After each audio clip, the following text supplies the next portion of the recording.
Hello बच्चों, आज हम सीखेंगे 1 2 3।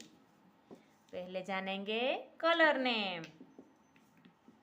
कौन सा कलर है ये है ब्लू कलर। और ये है येलो कलर। और ये है रेड कलर। और ये वाला कौन सा है, ये है ग्रीन कलर।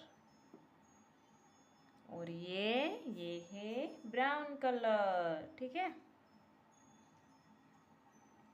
वीडियो को पूरा एंड तक देखिए।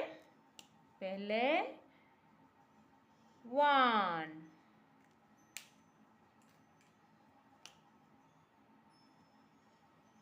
2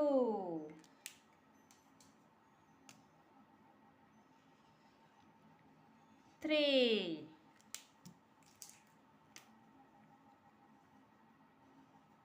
4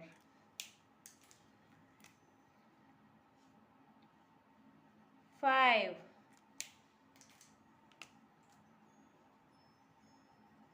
6 7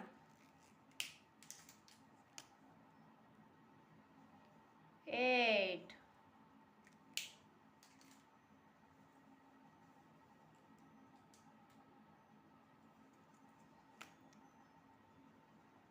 9